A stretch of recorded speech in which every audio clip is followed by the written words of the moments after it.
Hi and welcome or welcome back to the Books Are Everywhere.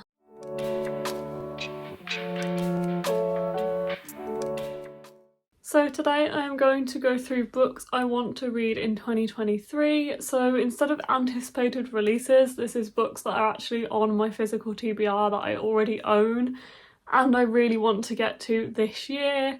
I don't tend to set myself like proper set goals really. I would like to read 100 books this year, but that is kind of the only thing that I've really properly set myself.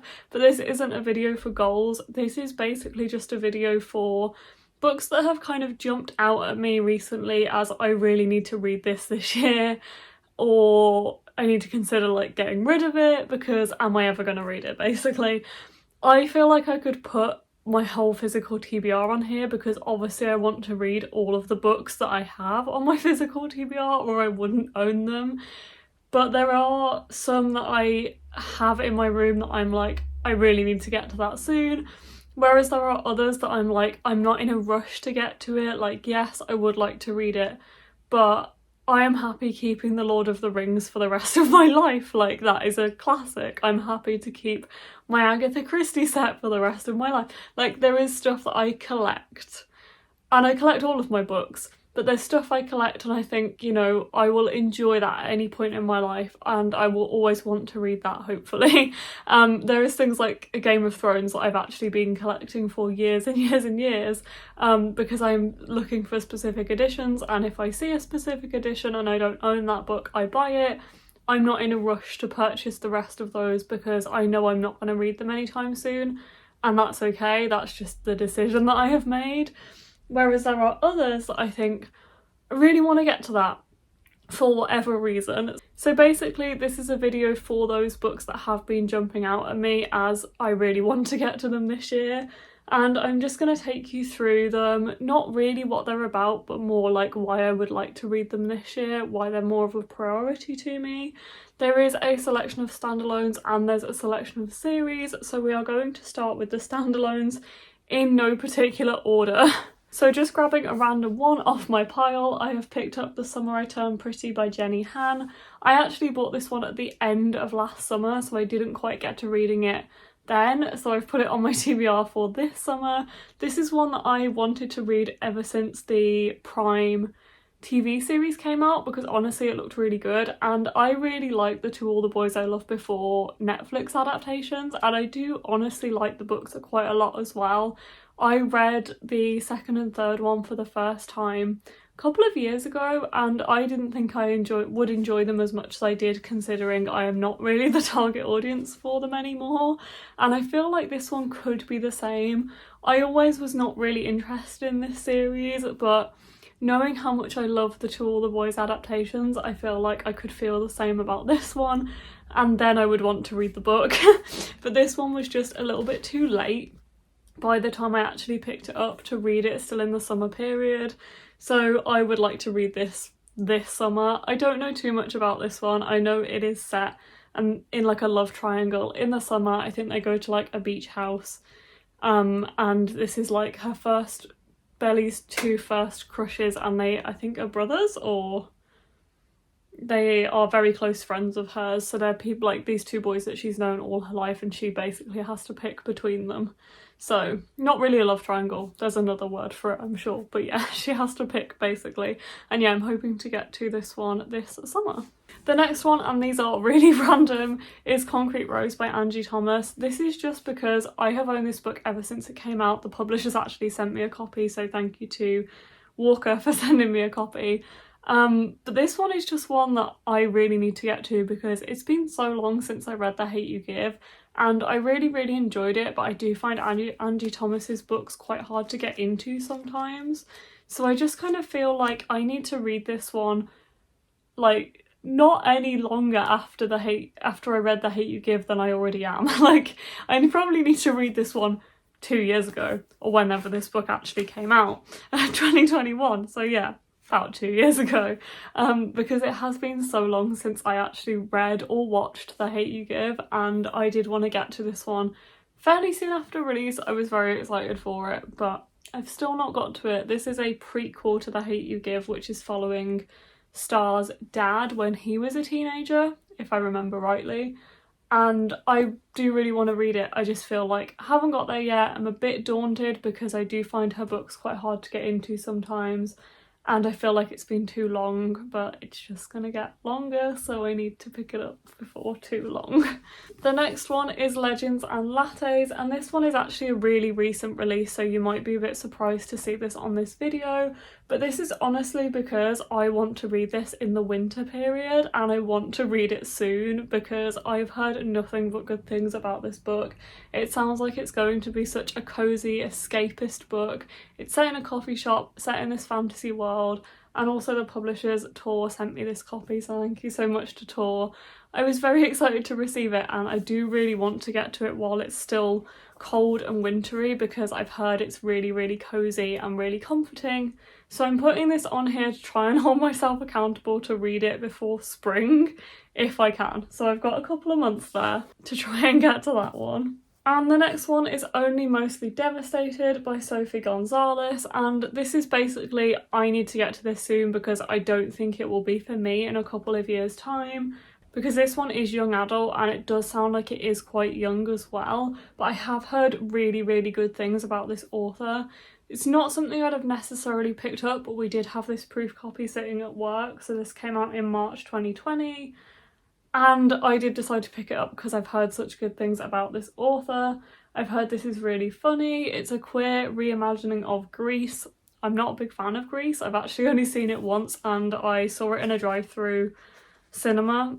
So I didn't really pay that much attention to it because like it's just one of those things that it's an experience more than like going to actually see a film. But yeah. I do want to read this one because I have heard really good things about it and I want to get to it soon before I don't want to say too old for it because that is such a personal thing, and I never want to say that you have to be a certain age to read a book because that is just not how reading works in my mind. I read picture books, I read middle grade, I read everything and anything really.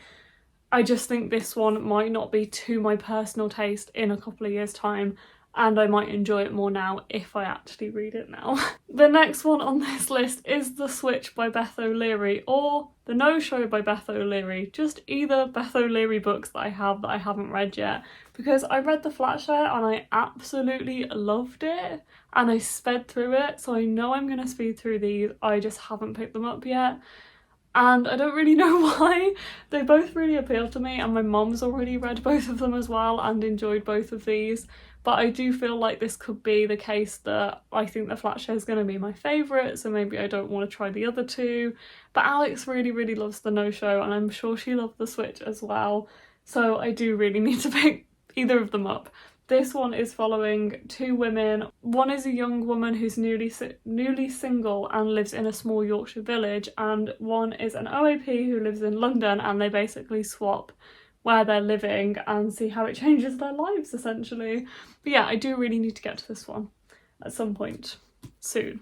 And the next one is The Cat and the City by Nick Bradley, and this one is about a cat that lives in Tokyo and it's following it like from the perspective of the cat. I think it's kind of looking at people's lives in Tokyo from the perspective of this cat. And I think the reason I haven't picked this one up yet is because it really daunts me. Translated fiction daunts me anyway, but thinking about it, I don't know if this is actually translated or not, but either way, I just find this one quite daunting because it feels like quite a thick book for what it is. I feel like there is this genre of books set around cats, and they're usually like Japanese fiction that's set around cats and following cats, and usually they are quite short novellas, so to be faced with this one, which is, you know, a couple of hundred pages, it's nearly 300 pages, and the text is quite small as well. I feel like there's something about this that I feel like it should be shorter, so I haven't picked it up yet because I think it could take me quite a while to get through. But it does sound really interesting and I do really need to pick it up, which is why I'm putting it on this list. And last but not least for the standalones is 10,000 Doors of January by Alix E. Harrow. I put this one on my TBR every single autumn. Me and Alix always say we're going to buddy read this and we never seem to get around to doing it. This one is following January, who comes across this strange book that I think she kind of becomes involved in somehow, essentially. It says it's for fans of the Night Circus and The Binding, both of which I really liked. So I feel like I could love this one, and I always want to read it in autumn. However, I did read, what on earth is it called now? Once and Future Witches, which is Alix Harrow's other book, and it really let me down. So I think both me and Alix are a bit hesitant to go into this one because we buddy read that one and didn't really enjoy it that much. Neither of us. So I am very hesitant, but it sounds like it could be really good. I've heard really good things. It is recommended for other fans of other books that I really love. So all the signs point to yes, apart from the fact that I've read Alix Harrow's other book and didn't really enjoy it. But I need to just push myself to finally pick this one up in 2023. I tell a lie, I do have another one on this list that's a standalone, and that is Midwinter Murder by Agatha Christie. This is a mixed one because I said at the start of this video, like, I collect the Agatha Christie books and I don't really have an intention to like complete reading them anytime soon or anything like that. The set that I collect, which is this set, which is on the shelf behind me, although I think it's just out of frame. But anyway, you can't see it anyway, but that set I collect, there is new ones coming out all the time, so I'm not too bothered about keeping up to date with them. I think I'm always going to enjoy them and they will always be there.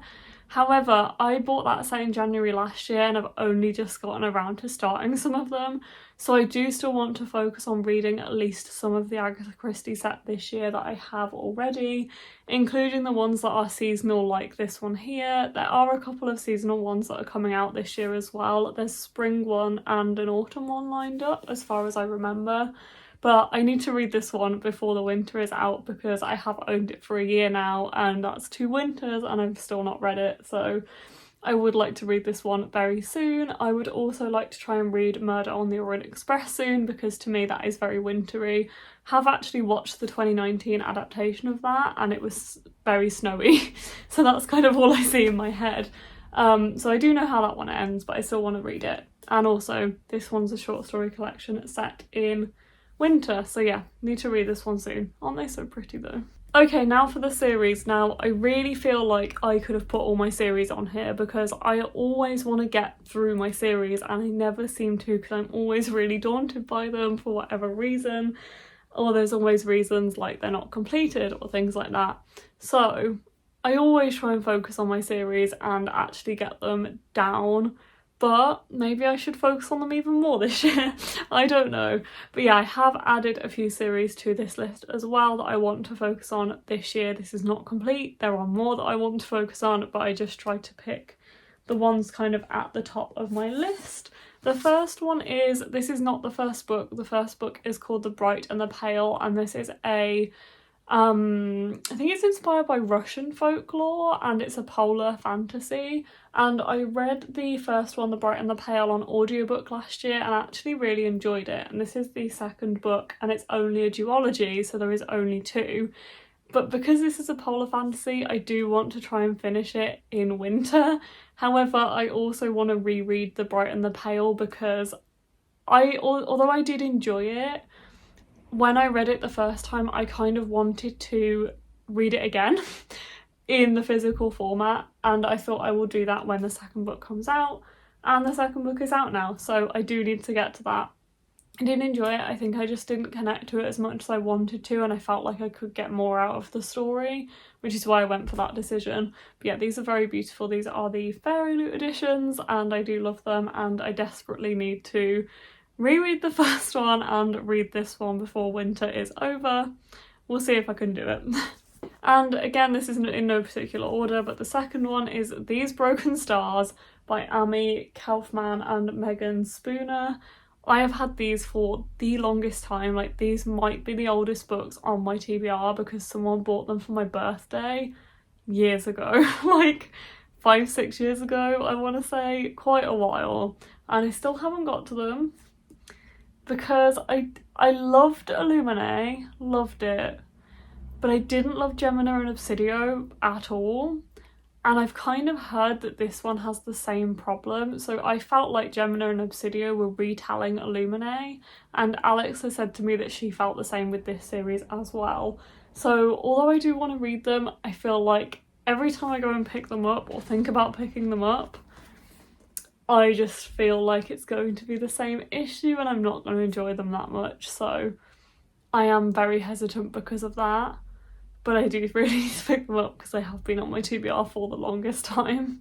And the next one on here is The Last Namsara by Kristen, Ciccarelli, and just this whole series really. And this is on here because I actually have read The Last Namsara, and I read this in 2019 before Yauk because I met the author at Yauk in 2019, if I remember rightly. And I actually really enjoyed this one. I've just never continued with the series. I did slowly pick up books 2 and 3, but I never read them, and Alix has read the first one, I think just the first one as well. So we have been saying that we're going to buddy read this series and reread the first one and read the other 2 for quite a while, and we've never done it. So I'm putting it on this list to try and actually get it done this year, and this is also a fantasy with dragons in it as well. In fact, all of these series are fantasies, which does show a lot. I mean, you tend to get a lot more fantasy series than contemporary series, but still. Anyway, the next one on this list is The Savage Song, or the Monsters of Verity series by Victoria Schwab, and this is by my favourite author, so I really need to get to this. But me and Alix do actually have plans to buddy read these 2 books in February, so this one should be read very shortly because I think Alix has actually put this on her TBR for February, and I desperately need to read them as well. This one I am honestly not sure what it's about. It says there's no such thing as safe in a city full of monsters. I'm sure I'm gonna love it, so honestly that's why I don't know what this book is about, because I'm sure I'm gonna love it either way. And I also did get the collector's edition recently, and I have the second one on pre-order for the collector's edition, so I do desperately need to read these. And this, along with The Dark Vault, or The Archived and The Unbound, are the only books I haven't read by V. Schwab, so I need to rectify that as soon as possible. And the next one on this list is The Bone Witch by Chupeco, and this whole series really, to be completely honest, because I did actually read The Bone Witch, and this is kind of a high fantasy, political fantasy, really interesting, and I did quite enjoy the first one when I read it the first time. So I have read this one before and I just never continued with the series, and I would really like to do so. So that's why I'm putting it on this list, because hopefully I should be able to hold myself accountable. I'm sure I won't, but I should be able to hold myself accountable to actually reread this first one and read the others. But this one did take me quite a while to get through, so I think the series as a whole does daunt me quite a lot. And the next one on here is These Violent Delights by Chloe Gong. This one is a duology, a fantasy duology set in the 1920s in Shanghai, and this is a Romeo and Juliet retelling. I've heard really good things about this. There are only 2 books in the series and it's complete, and I feel like I really need to get to it very soon because I've had this one since it came out and I've been collecting Chloe Gong's books ever since, and I feel like if I'm going to carry on collecting them as they're released, I really need to read some and see if I actually really get on with her writing, which is why I've put this on this list, because hopefully I will actually It's a duology. It shouldn't daunt me that much. I should just read it. Hopefully I'll read it this year. And the last one on this list is Girls of Paper and Fire by Natasha and Ngan. And this one I really have no excuse. I've read the first 2 books in this series. I've read Girls of Paper and Fire and Girls of Storm and Shadow? Yeah, but I haven't read Girls of Fate and Fury because I loved the first book when it came out. This is a fantasy following girls in kind of like a brothel, basically. But they're like, there's a caste system in the book, and I found it really interesting. It's also sapphic, has a female romance in it.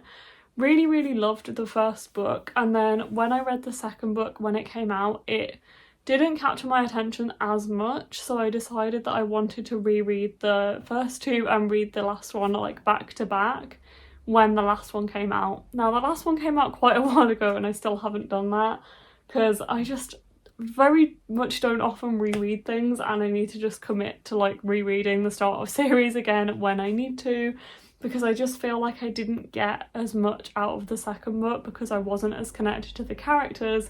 because it had been quite a while since I read the first book.